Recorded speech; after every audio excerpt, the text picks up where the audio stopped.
Hi everyone, long time no see. I hope that you've all been doing well.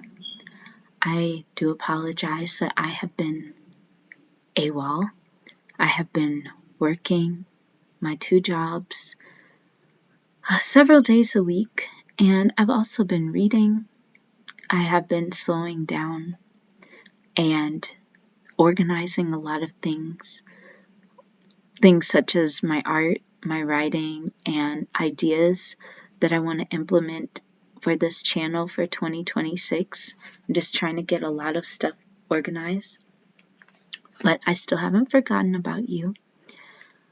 I'm going to be a little bit slowing down in this video because it's late at night. I'm trying to do it in one setting and not space it over the course of several days. So if I pause and I have this glazed look in my eye, I'm trying to form a thought, that is why. So if I do that, I apologize ahead of time. But this book review is essentially a book about technology. And the title of this book is Superbloom: How Technologies of Connection Tear Us Apart. And it was written by Nicholas Carr. Now, if that name sounds familiar, it's because I did a book review recently on one of Nicholas Carr's books, which was The Shallows: How the Internet Changes Our Brain. And I read that book essentially because for the past several months, I've become, I don't know what other word to use. I've become obsessed with trying to make my life extremely simple. This year, from the beginning of the year, it was just a very stressful year. And so I'm trying to make my life as simple as possible. Any unnecessary stress, I don't want it there. And I realized around the time that I read Nicholas Carr's first book, I was getting a lot of anxiety just from technology. And I didn't really know, but technology was one of the triggers for me. So I've kind of pulled away from it and started being more analog. That book sparked a lot of questions for me when it came to technology, and this led to a gradual path of different aspects of how technology has altered my personal world and is altering the worlds of others. So the internet changing your brain, okay. So if your brain has changed, your behavior has changed on average. What happens when your behavior changes? How you interact with others in the world changes, and that is the natural evolution of what I'm, being obsessed about, reading about. The next step is finding out how this technology has altered my relationship with others, or our relationship with others, how it has altered my relationships as far as career goals, how I interact with the world, even how I perceive myself. I've also gathered more books related to that, because even after that, I'm like, well, what does a world of analog look like? So I'm currently reading these two books. This one called The Revenge of the Analog: Real Things and Why They Matter by David Sachs, and Offline Humans, which was also published this year.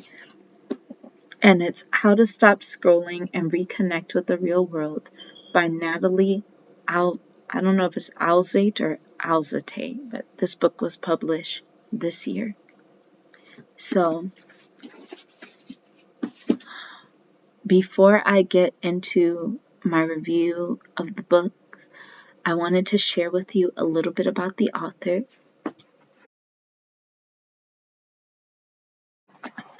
Nicholas Carr.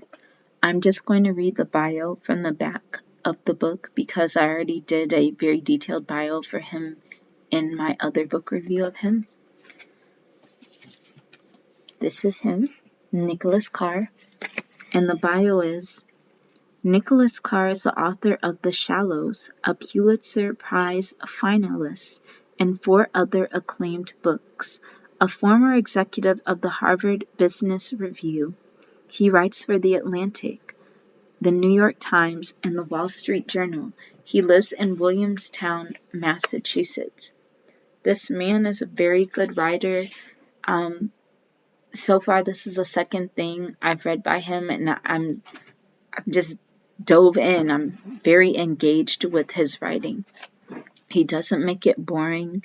Each chapter is very well written. It makes me want to continue to read more.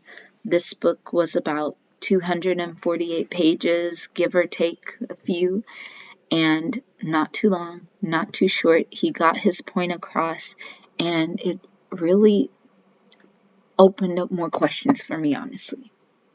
He taught me things that I didn't even realize or didn't even know about. The early forms of media, how, I guess, like the beginning, turn of the century, different writers, all these different things. I have placed these, I don't know what you call them, I don't know, Post-its. I can't think of words right now. I placed these. I placed these right here so I can stay on track. I need to start writing notes so I can get my thoughts formatted in a way that has more consistency, but I have not done that yet. So I went through this earlier and just put notes, sticky pages on the spots that had stood out to me. So let us start off with the prologue. And the prologue is called Poppies. What I liked about the prologue was it made me laugh. It was supposed to be dramatic, but it was actually very funny. I mean, it was kind of tragic, but kind of funny at the same time. But it says, poppies. The poppies come out every March in Walker Canyon, an environmentally sensitive spot in the Temescal Mountains, 70 miles southeast of Los Angeles. But the show they put on in early 2019 was something special. Thanks to a wet winter in the normally arid region, seeds that had long lain dormant germinated, and the poppies appeared in numbers not seen in years. The flowers covered the canyon slopes in carpets of vivid, almost fluorescent orange. The shade you get on hunters' vests and caps. On social media, word of the so-called Superbloom spread quickly. And so that's the beginning. Even the prologue has some element of technology because, of course, it was hashtag Superbloom. You put a hashtag over something, it'll start trending. Now I don't like, the first time I ever came across a hashtag was probably in 2011 or 2012 when my college had a snowstorm, and the snow was literally, do you see the top of that door? That's how high the snow was. I was out in the country, and it was high as hell. And our hashtag for that was snowpocalypse. So that was my first encounter with the hashtag. Sometimes hashtags can be good, and sometimes they can be bad. It really depends on the subject that you're talking about. So because of this Superbloom, influencers started coming. Who was the first influencer? It says J.C. Marie Smith. First on the scene were the influencers. On March 1st, J.C. Marie Smith a photogenic 24-year-old Arizonian with 400,000 Instagram followers and a popular YouTube lifestyle vlog, posted a picture of herself sitting among the blossoms. She wore orange overalls, an orange pullover, and a creamy wool fedora, a flower in her mouth. I don't know how I knew she had on a fedora. When I was imagining influencer, I just think of the pumpkin spice girl. Yeah, I think of pumpkin spice girls when I think of influencers or Insta baddies, or I don't know, it's just different types of influencers. But this was a 24-year-old, and she puts the flower in her mouth and she writes, "You'll never influence the world by trying to be like it," ran the photo's captions.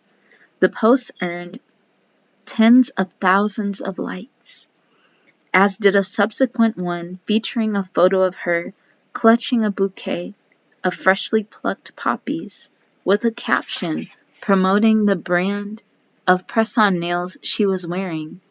Neon pink nails for a fun change, and a link to buy them. As the hashtag Superbloom proliferated, it would appear on Instagram 100,000 times over the next 2 weeks. Hordes of others, less distinguished selfie seekers, followed the influencers into Walker Canyon. Cars clogged roads and highways. Police struggled to maintain order. The nearby town of Lake Elsinore declared a public safety emergency. Many of the visitors angling for the perfect shot went off the canyon's marked trails and trampled the delicate flowers.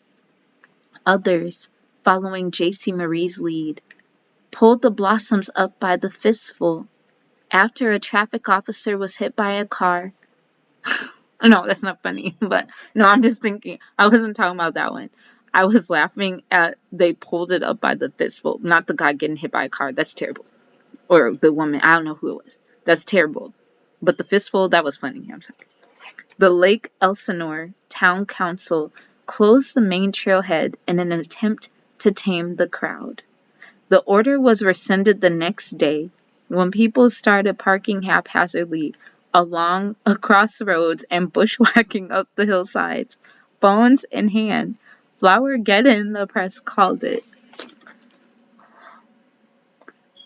That is so horrible. Like, I know it's not funny, but at the same time it's funny and horrible. I don't know how to describe it, because that's just, I believe it, because I deal with this all the time.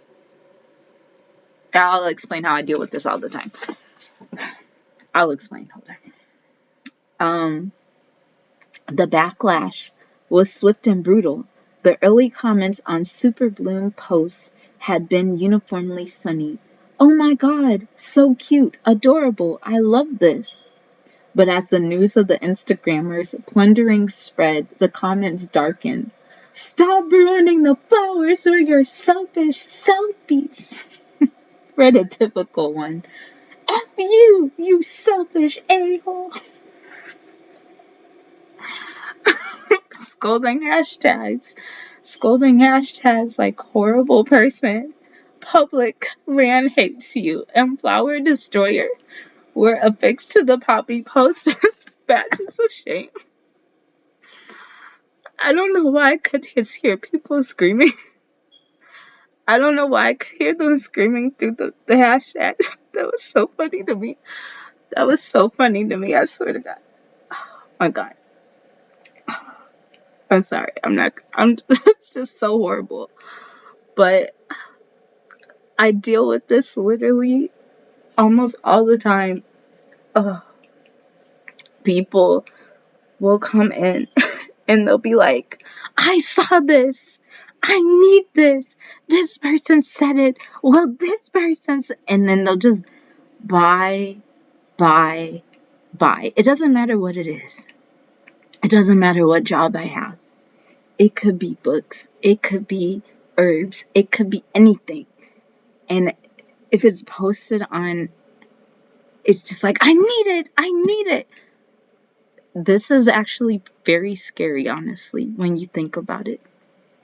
Like, we think we have control over our actions. We think that we can't be coerced into something or pressured into something, but a lot of us can.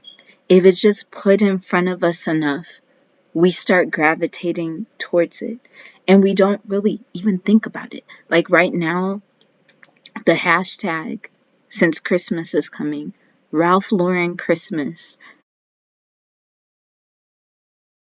and people are on people are on being like, it's the aesthetic. That's not a Ralph Lauren Christmas. You can't have glitter. That's not a Ralph Lauren Christmas. It's essentially the same concept, okay? Um, like the influencers. Oh, the influencers, sensing a threat to their meticulously cultivated auras of bubbly geniality, rush to update their posts with excuses or apologies. Some deleted their messages altogether. In an internet minute, a semblance of joy had turned to the semblance of nonsense. So, um, it's interesting that this was the first thing the author started off with, because you start seeing this same exact response throughout the book. It doesn't matter what decade it was, it doesn't matter what type of media it is.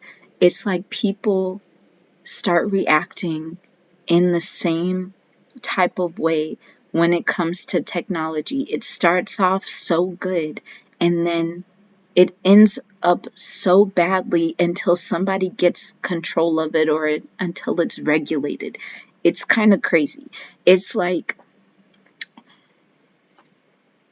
okay, I can have a piece of cake and that will suffice.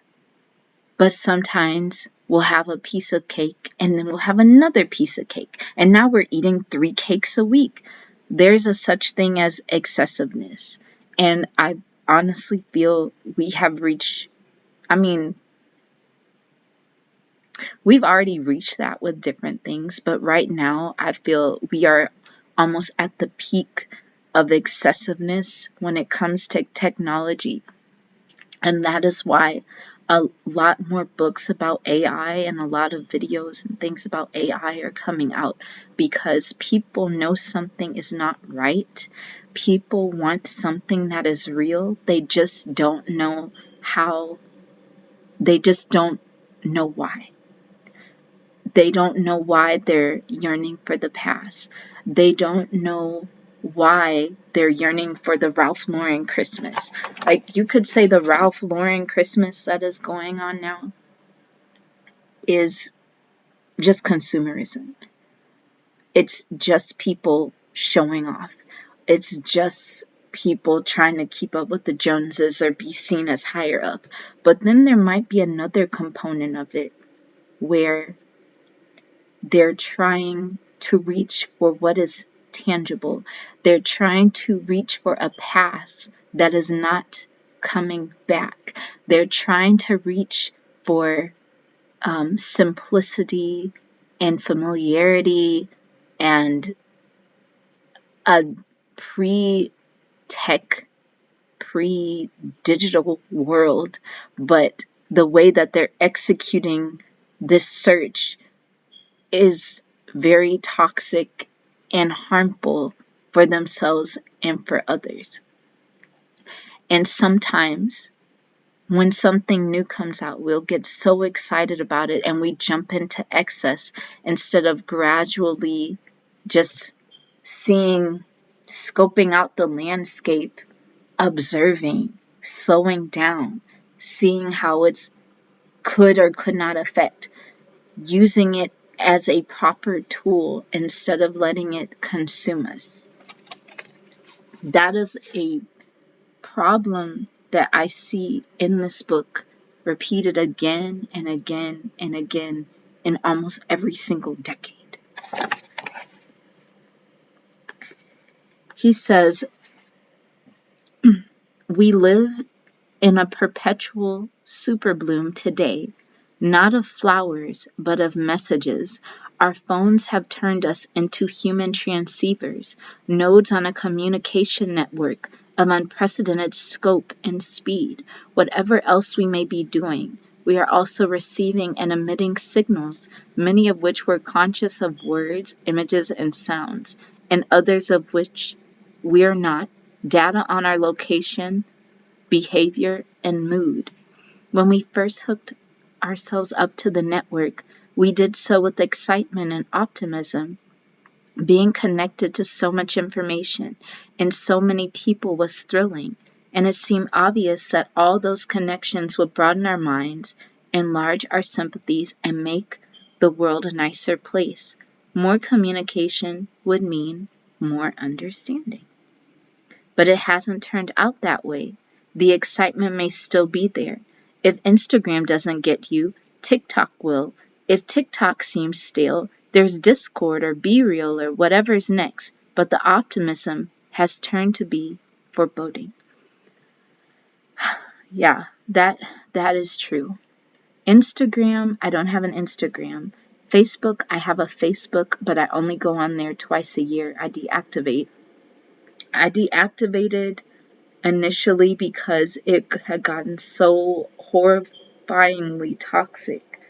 Every day, people arguing about the craziest things.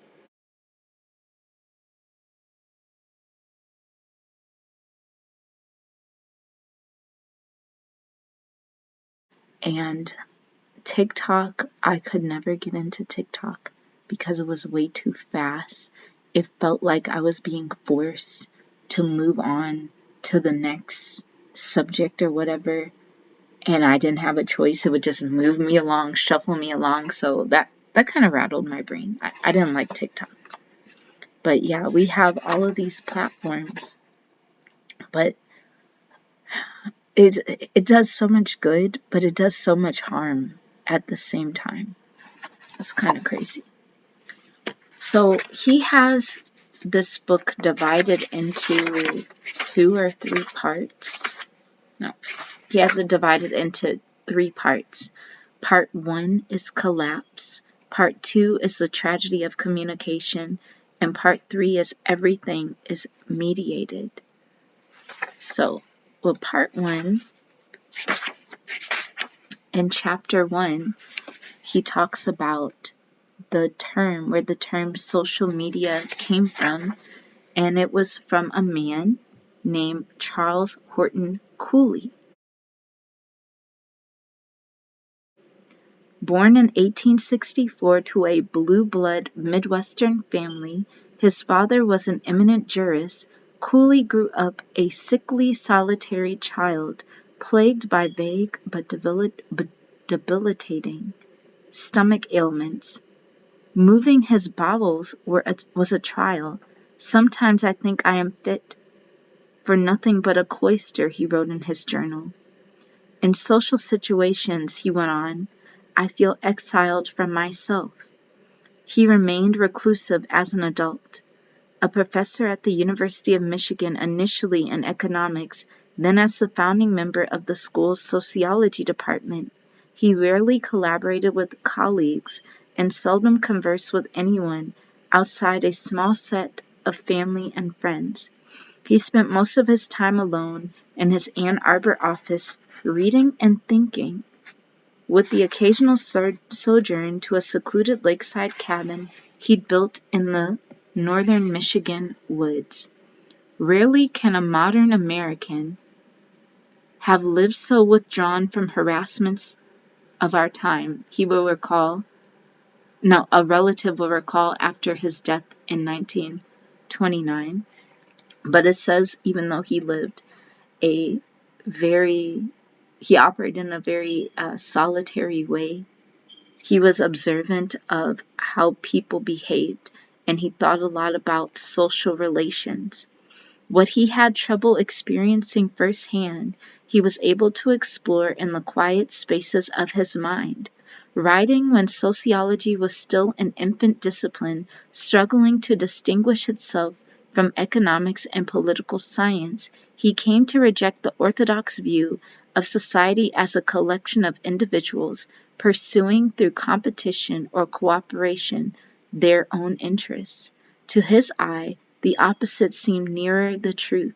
Society shapes the individual more than the other way around. Self and society are twin-born, he wrote, and the notion of a separate and independent ego is an illusion. He coined the term social media in 1897. Let me see. In an article called The Process of Social Change.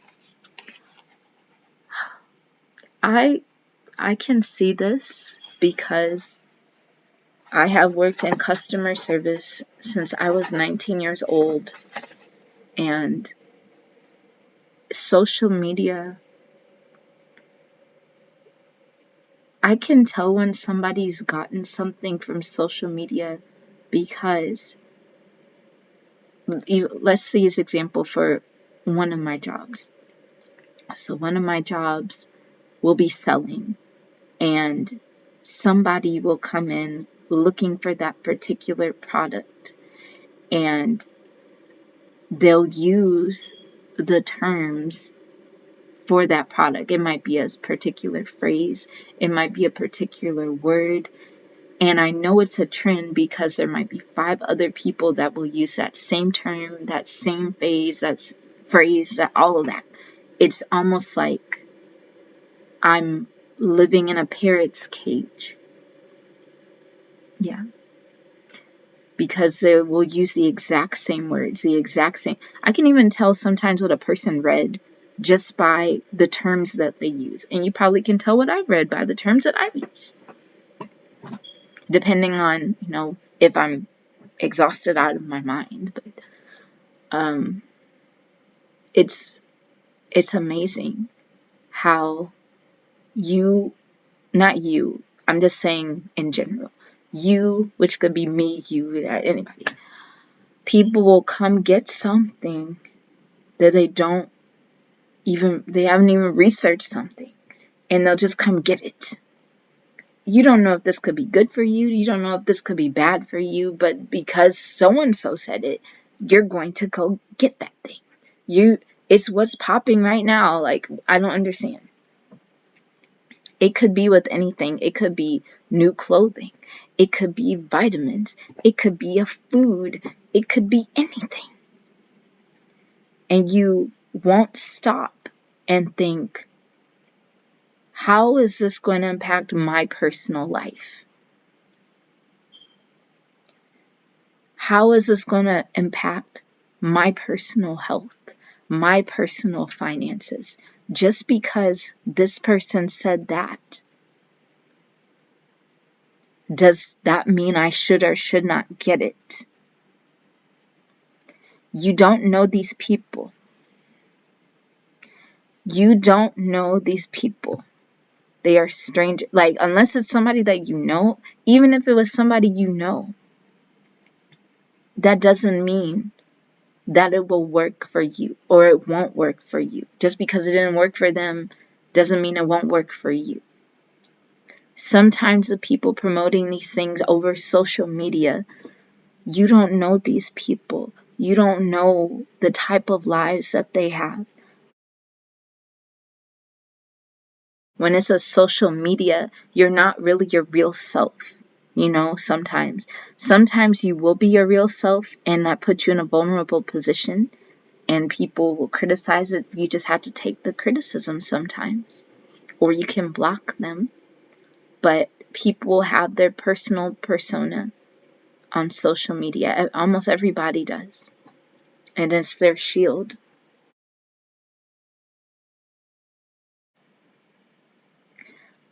But we don't know that because we are living in a world within a world, which he mentioned in one chapter. We are living in a world within a world. We have the actual world, and then we have this virtual world, and they're trying so hard to merge both of them. But honestly, for me personally, it's not reality. That's why I left Facebook. You know what made me leave Facebook? It was the final argument that just broke the camel's back for me. Every day I would open up Facebook, and people would be arguing. They would find something to argue about. They would make up something to argue about. They'd make up something to debate about. And I'm like, God, are we just going to debate all the time? Like, I don't like debates. If I can avoid a debate with all of my strength, I will do that shit. Okay. But the final straw for me was that debate. Who do you serve first at the table? Do you make a plate for your man? Or do you let your children eat first? Or do you let... Who cares? Are we eating? Is there food? Are you good? Are you good? Are you good? Is everybody good? Let's eat. Unless it's like an elder that can't get up, or somebody that can't get up and having a hard time making their own plate. Really, does it really matter? And like, who cares? Because everybody's family dynamic is different. It's going to vary based on the culture. It's going to vary based on the religion. Why are we arguing about dinner plates? Why are we having whole debates about dinner plates when we live in completely different houses? I was like, this is ridiculous. Like, y'all are stressing me out for no freaking reason. Of all the things you could talk about, how about you talk about getting these people off the streets that's shooting up the block? But you want to worry about some freaking dinner plates and who's going to eat first. I was like, you know what? I'm done. That was, of all the reasons, that was the final little pet peeve that took me away. But this is what social media has become. It has become a perpetual debate. That's why people cannot relax. That's why people cannot have peace. That's why people are jumping into consumerism, because they just want something tangible to hold on to. They just want the good things in life. So they buy what they think is the good things in their life. And because they're so desperate sometimes, they'll just listen to all these different people. You don't know these people. And even if they mean well, you really don't know them. You have to think for yourself so you won't get scammed. Or you won't get taken advantage of. He recognized that communication technologies are much more than tools that people use to throw their voices and ideas across distances. Every new medium creates a new environment. That was, yeah. As we adapt to the environment, it shapes our perceptions and thoughts, our relationships with others, even our sense of self. But Cooley's emphasis was different from McLuhan's. Now, McLuhan was I don't know if he's still alive, but it was scholars such as Harold Innis, Marshall McLuhan, and Neil Postman are now seen as the founders of contemporary communication studies. Cooley was, like them, a media ecologist. But yeah, McLuhan was primarily interested in how communication technologies mold individual consciousness by altering sense perceptions and patterns of cognition. Cooley's interest lay in how the technology shaped the social mind by changing the way influence flows and associations form among people.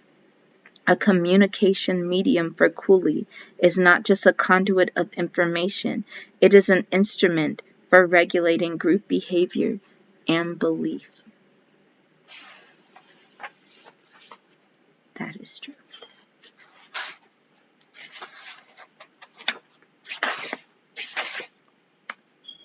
Chapter 2, Privacy and the Public Interest.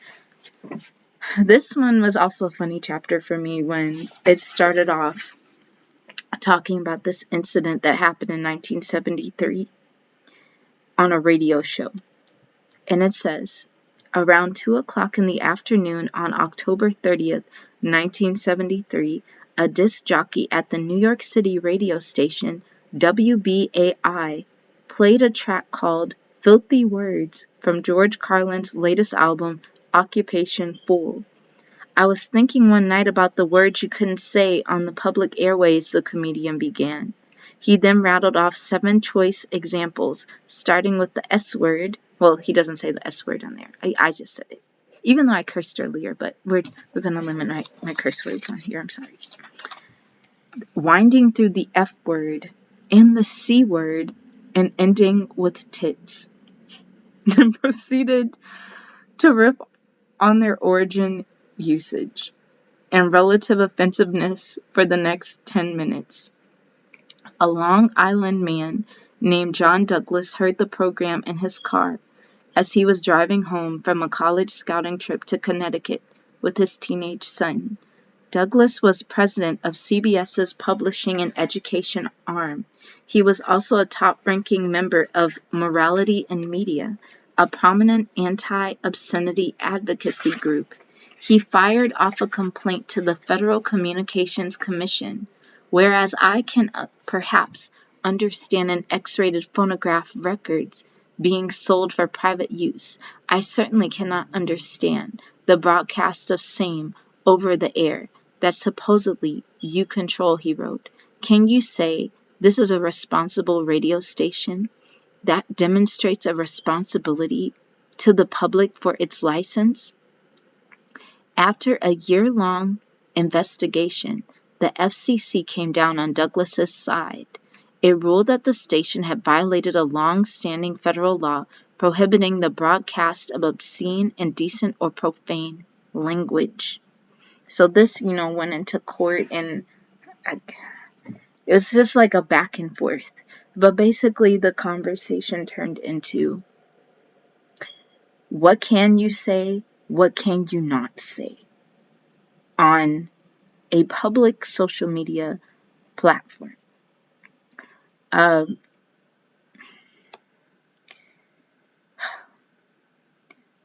In one, on the public, you can't control. I'm trying to think. He says it better in here. Essentially, if I'm watching something on television or whatever, it might just be a random show, and they're showing some type of sexual scene. Did I ask for that? You're just throwing it at me. If I wanted to look at that, I probably would have searched for it and something related to that, like a porno or something. But now you're putting it in regular television. So that was one argument that they were having. They're basically saying when it's something shown in the public, you don't have any control over it. When it's something personal, you have control over it. And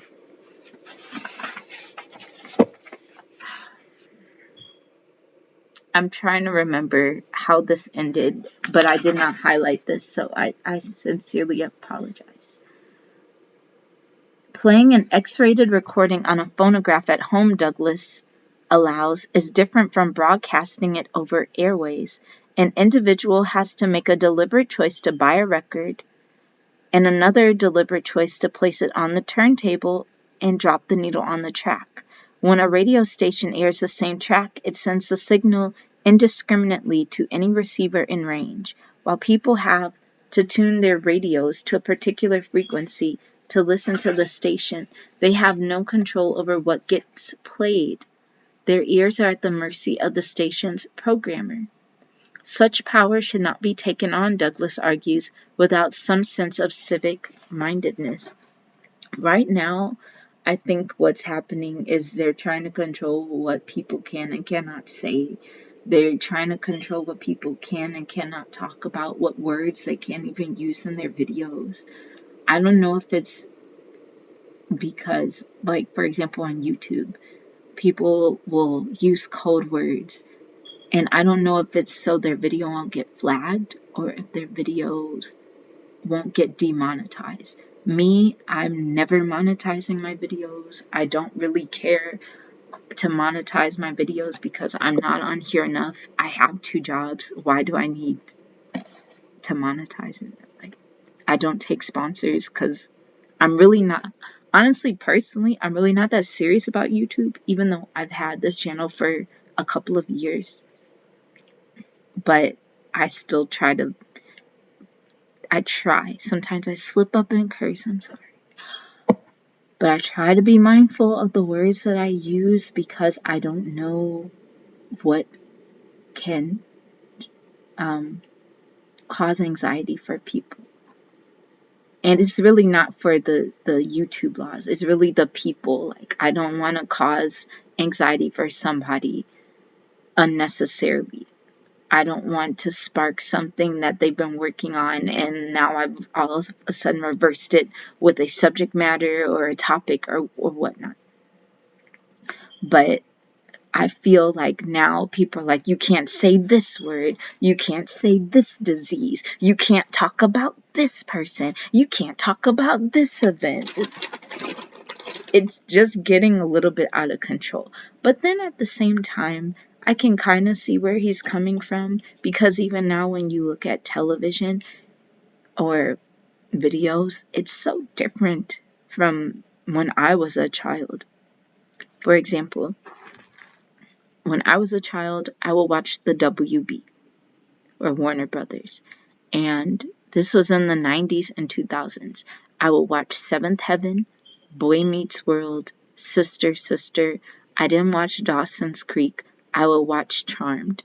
So you had all of these different shows. You had a happy family show that kind of talked about controversial subjects.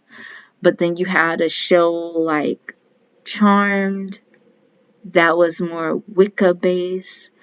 Then you had Sex in the City, which was really big because now I was talking about sex. And that was a popular show.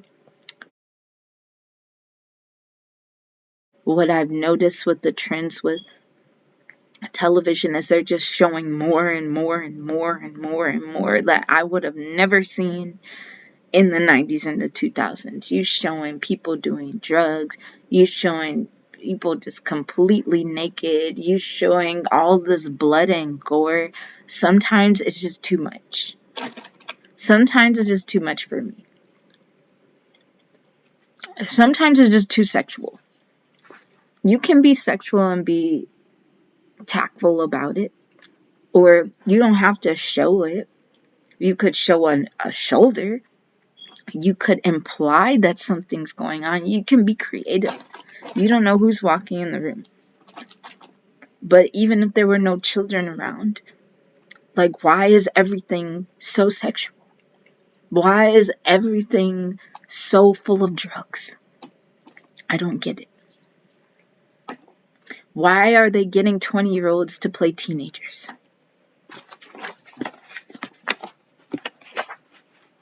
But that's what's happening with the media.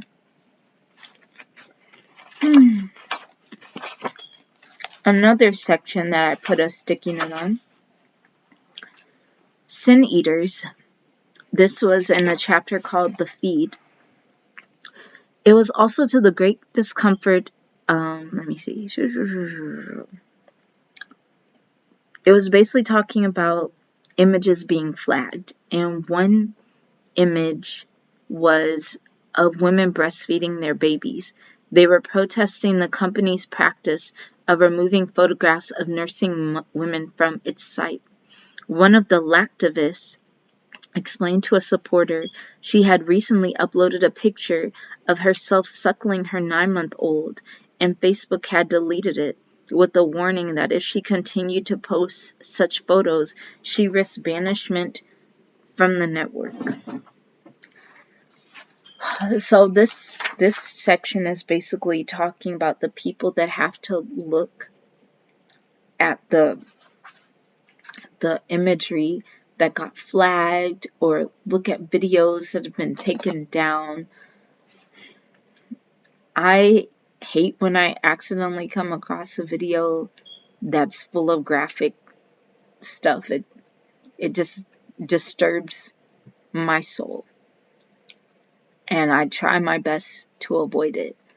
But I feel like even now, they're not, like if somebody, let's say, unalive themselves or some tragic happens, they just show the unfiltered version.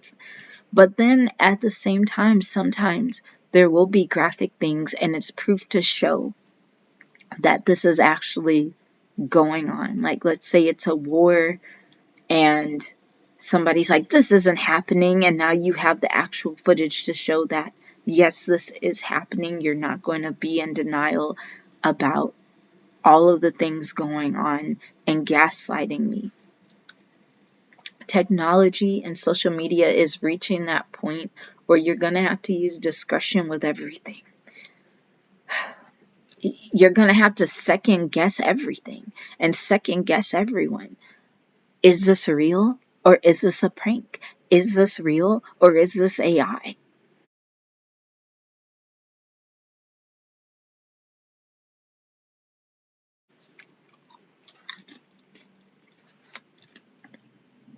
Is this child having fun or are they being forced to do this family channel? Are people actually into this or is this just the current trend? I see this a lot with vitamins and herbs. People will be like, use this, I have to use this herb. This herb is popular and blah, blah, blah, blah, blah. But just because it's popular doesn't mean it is for you. Because there are some herbs that will interact with your medication, they'll interact with your personal body. They could literally end your life or end you up in a hospital. But you're following a trend. Because the social media voice is so strong, it'll override any individual voice.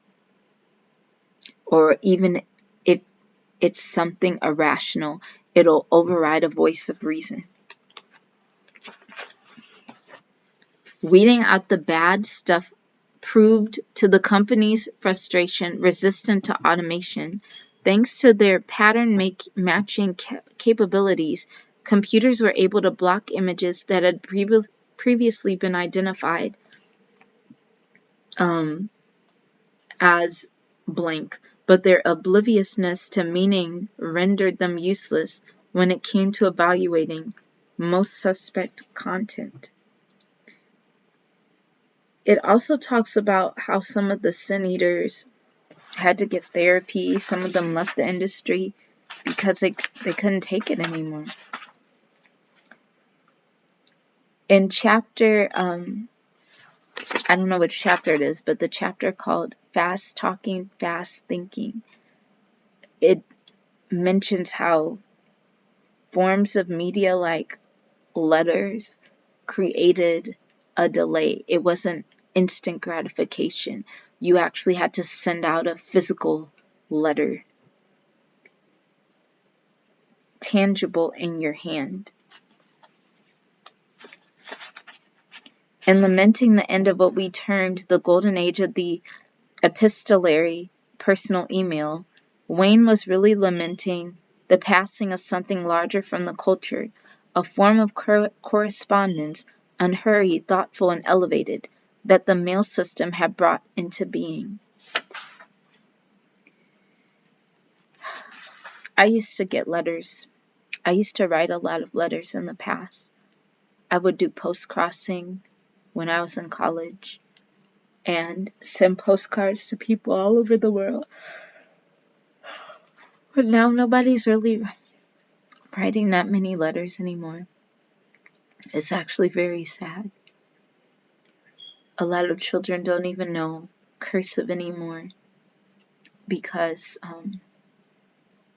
they're taking it out of schools. I had to learn cursive in the first grade, and I had to write in cursive for 7 years. I still write in cursive. All right, in cursive right now. Hold on. Sorry.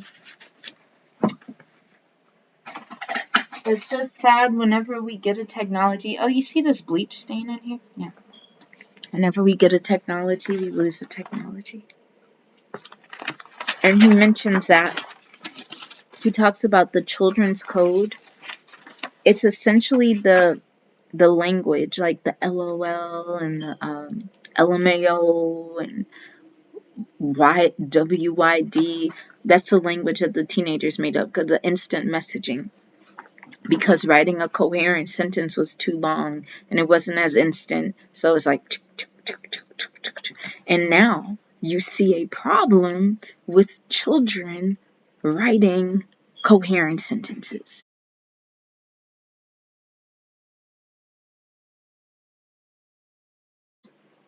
Literacy in certain places have gone completely down. The children cannot read. The adults cannot read. I can't tell you how many adults I met in my old area of town that could barely put a sentence together. They could barely read the back of a book. They could barely write anything. And it's sad. Because just because something is fast does not mean that it's mandatory. Just because something is speedy doesn't mean that it is the best for you. Sometimes we need to do things that are hard in order to, I guess, evolve. How did we evolve? We had to do things that were hard. Do you think a baby just goes from crawling to running? No, they have to crawl, walk, fall, crawl, walk, fall. And after a bunch of falls, they're still learning to walk until they finally walk. And it's a miracle. But we're over here trying to make things so easy and losing ourselves in the process of ease. We're losing a part of our creativity. We're losing a part of things that we made with our own hands. We're delegating our essence to something that is not really real, or creating a less powerful version of it. I don't even know what word I can write. Let's see. Maybe I'll write Superbloom in cursive. Super. This one. Hold on. Let me write it again. Yeah, they made us write in cursive so much in school. I hated it. That's why I ended up printing. Yeah. Superbloom. Superbloom. Let's write my name. Kiara. Kiara. And then I'll write your name. You. Wait, no, see. You. It's you. I don't know if this is backwards on my phone. I'm sorry. But anyway, the forever conversation.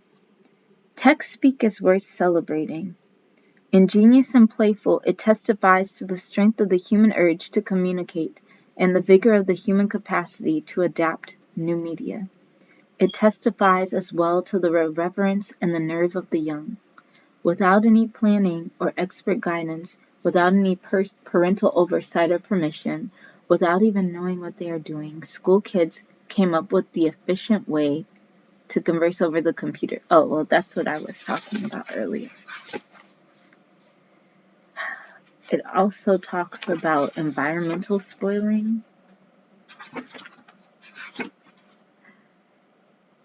There was a chapter in here that I put my little sticky note, and it was very powerful, and I cannot find it.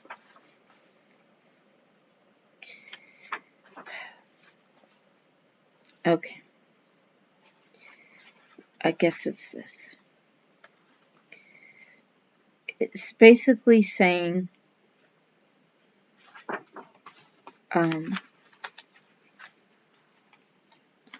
in the spirit of our time, if the spirit of our time were to take human form, it might as well be that of Mark Andreessen, a bear of a man with an immaculately egg-shaped head. And this man basically wanted big AI companies should be allowed to build AI as fast and aggressively as they can. He basically wanted a world within a world. AI will save the world, he wrote in a 2023 manifesto on his company's blog. Anything that people can do with their natural intelligence today can be done much better with AI. Beyond the practical benefits, he listed among others productivity growth, scientific breakthroughs, smarter political decisions, and speedier completion of artworks. Smart machines would have a humanizing effect. I really think one thing technology has taken from us is,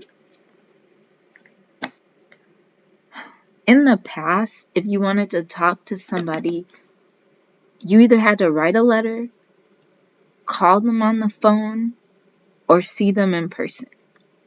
Most of the time you could see them in person, but we've gotten rid of that barrier. We've just created this media boundary between ourselves and others where we can communicate at length and not even see that person, not even be around that person. Some people will have as friends just online, and I can see that. Like, there's people I talk to on YouTube and they're online because we're in different states, and like, I'm not gonna make them give me their address and stuff, but I'm talking about the people in our geographical area, like ones we could actually walk to or get in a car and drive to or get on a bus and go to. And instead of seeing them, we will literally just communicate only through internet exchanges.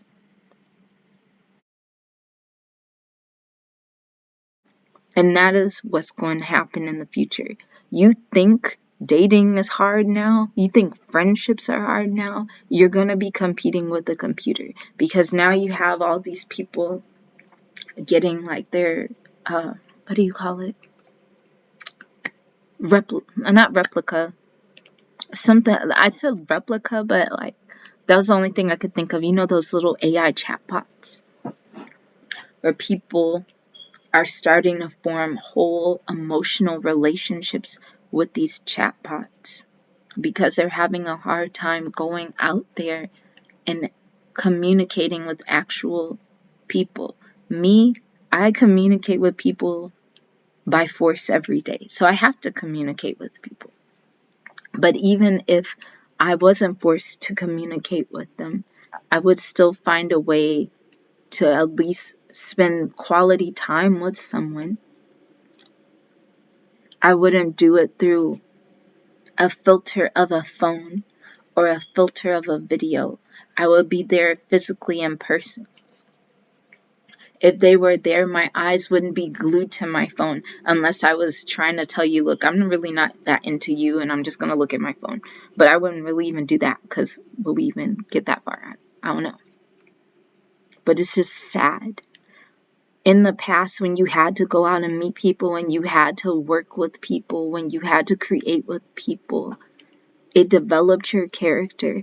It showed you, it built confidence for you in this physical plane. You take that away, how are we going to communicate in healthy ways?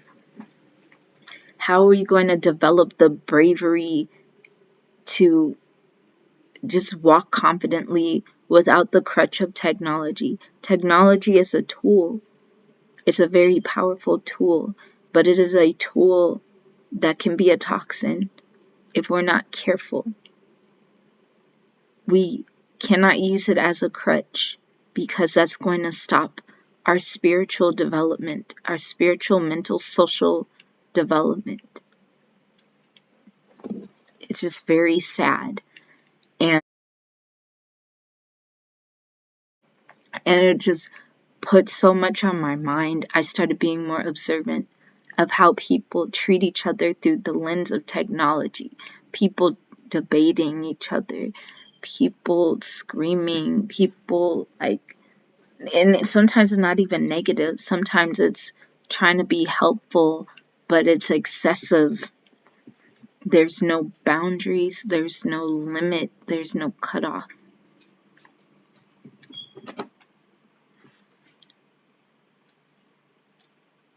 Everywhere I go, people will be just there in their phone, head down, want to do things the fast way. It just, I don't know. And half of the people are pushing against AI, and the other half are incorporating it. And I'm like, I can see both. There just needs to be a balance, because it's inevitably going to come anyway, unless you go off the grid and live somewhere else. Like, can you really truly live a fully analog life unless you're Amish or something else? We've been ushered into this media. It used to be you can use the media and then put it down. It had its place. You could turn it off. You could put it aside. It wasn't connected to an internet. It only did one thing. And then you just cut it off and went to live your life. Now everything is on one thing. You can pay your bills. You can listen to music. You can make a video. You can talk to your mom or your dad or your loved one. It's all on one platform. It's all on one form of media. And I'm not saying that's bad. You just have to know what powerful thing you're using. Think of the media as a form of driving a semi-truck. I don't know how to drive. Honestly, I don't know how to drive. I've practiced, but I'm thinking of like people I knew that drove semi-trucks. And I'm using semi-trucks because that's one of the vehicles where you really have to be paying attention to what's going on around you. You have to make sure you're getting enough rest. You have to make sure that you're looking both ways and making sure that there's no car in your blind spot stuff. You have to make sure that your turns are not going to hurt somebody, that you're turning properly, and all these different things. We have to start treating media, technology like that. Like, if you are not careful, you could flip over the side of the road. Stay in a safe lane. Don't go too far. But right now we are in that they're trying to go too far stage, and I don't know who they is. I'm just saying that's generic, but they are throwing so many technologies at us at one time that is actually overwhelming, because it's a blend of good and bad technologies, or good and bad. You have technologies that are helping with health, with people's physical health. I think that's good. Well, depending on what it is, I think a lot of it is good. Save the trauma from different surgeries and all of that. But then at the same time, it's like, hey, I'm creating this thing to replace this. It's a robot companion.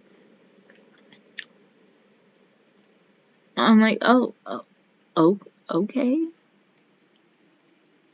all right, I'm gonna create a robot companion that you can do physical stuff with. Well, I'm like, okay, but what about actual human being? It's just, I feel as a collective, sometimes we just don't know when to stop, or or it's most of us know when to stop. You just have people that have power that are just pushing it way too far, even though we're like, hey, can you stop? But they're not stopping. So the only thing that you really can do is make personal changes in your own life. Like right now, I've been working on trying to be more analog again. I went to my storage today. Hold on, I'm gonna show you. Ow, that hurt. Oh, Lord Jesus. Oh, my Lord. Eh. Ooh. Let's see. I had another thing. Oh.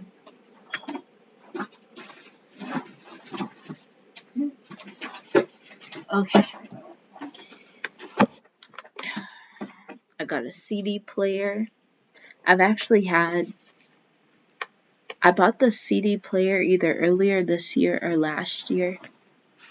But it's crazy because I used to have CD players, but it was hard to find one. It's almost like I had to search high and low to find a CD player, and I ended up buying this at Family Dollar. This was my dad's radio, and it's an alarm clock. Why am I using my phone? I'm using my phone, or I could put a battery in it. I wouldn't need to plug it in. I could just put a battery in there. I have a bunch of little cameras that click, battery. I have CDs from when I was a child, like this Deb Harley CD. I got that when I was a child. I listened to it all the time. I had Celtic Christmas. These I got as a kid. My mom gave them to me. Like, why do I have to get on the internet to do all of that? I've been reading. I've been writing. I've just been calming down. And because I have kind of detracted from technology, I feel like my thinking has been clearer. My earbuds, I broke them weeks ago, and I realized recently that I can hear everything now. Because I would put the earbuds in my ear because I didn't want to hear anything. I didn't want to hear somebody calling my name, or I didn't want somebody asking me a question while I was walking or on the bus. I wanted to look busy so nobody would bother me. But now that I haven't bought any new ones, it's like I can hear everything. I can see everything. I can observe everything. I feel like I'm living in a different world. I was on the bus earlier today, and everybody had their head in their phone. And one person was reading a book. It was like an old man. Yeah. So that's how I feel about this book, Superbloom. I have to go now because I went over a little bit, but this was a great book. I recommend it. I also recommend that you, if you haven't already, just question everything. Question, are the things I like what I really like? Are the things I'm buying right now, is that something I actually want to buy, or is that something that's been thrown in my face? And it's not your fault. It's marketing. People get paid thousands and thousands and thousands of dollars, millions of dollars, to advertise to you, and they have to study how you operate. They have to study how you think. They're studying your patterns. They're studying you and sending you what you would like back to you, so you can always consume and never develop your mind, and never use your money for your goals, or have your own unique ideas, or think outside of the box. They want to put you in a box, which is very sad. So, I'm getting tired now, so I'm going to go. I'm going to go to sleep now. I will see you all very soon, within the next couple of weeks. I'll be all right. I'm still working. So, talk to you later, everyone. Bye-bye.